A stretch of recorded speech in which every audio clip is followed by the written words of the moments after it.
public and private sector partners have a hand-in-hand role in addressing weaknesses in the continent's agriculture value chains and market systems.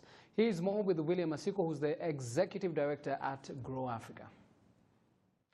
You know, the scale of what needs to be achieved in transforming agriculture on the continent is so large that we have to find a different way of doing it. So far, we are focused on a few things, certainly government leading with policies and investment, increasing the investment in agriculture, attracting the private sector, increasing productivity in farming. Those are all very important. But to achieve true transformation, all those things have to work together. And the only way those things are going to work together is by forming partnerships. And you've got to build the partnerships from the ground up. So it's not about giving directives.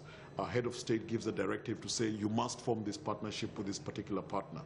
You have to look for shared value from the ground, build up a true and sustainable partnership, which each person understanding what their role is in the partnership and holding the other partner accountable to ensure that they deliver on their obligations.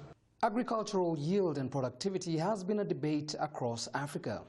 However, Grow Africa, a multi-country platform created to attract and promote private investment in agriculture, has taken upon itself to help farmers understand their role in the supply chain. Here in Rwanda, they are heavily involved in the horticulture sector. It doesn't just mean that he's increasing his yield. What it means is that he's got more and probably more sustainable product to sell. The next question is, after you have, this farmer has increased their productivity, is now getting yields, what do they do with it? Okay, where is the post-harvest storage mechanism? Where is the market that he's going to sell the product? So to me, one must look at productivity as a continuum in the value chain. It is what you do to increase the productivity, but what you also do at the same time to ensure that when the yields are good, then there is somewhere for this product to go, either to be stored when times are lean or to be sold onto a commercial supply chain. Several meetings with high-level policymakers have been held to strategize on optimum productivity on the continent. Assessment of what's needed should in turn see more investment opportunities created. What stood out for me is there's a shift in the conversation. I think that people are now getting tired of the fact that we talk about the same issues and there doesn't seem to be any action in terms of moving the needle forward on that transformation journey. People are now getting very specific. I mean, I attended a ministerial roundtable yesterday where, ministers were being put to task to say how. When you say we are going to transform agriculture in our country, they've been told how. What are you going to do? Tell us specifically.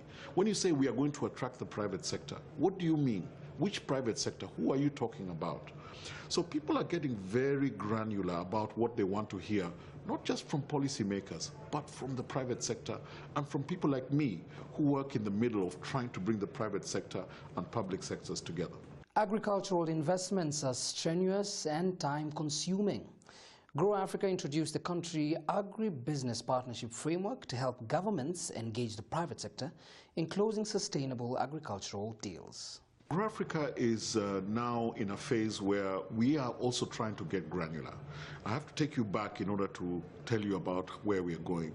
So Grow Africa was established in 2011, and over a 2-year period from 2011 to 2012, Grow Africa was able to mobilize commitments of investment of about $10 billion. Okay? The following 3 years, Grow Africa was only able to convert about 25% of that $10 billion. Now, conversion takes time.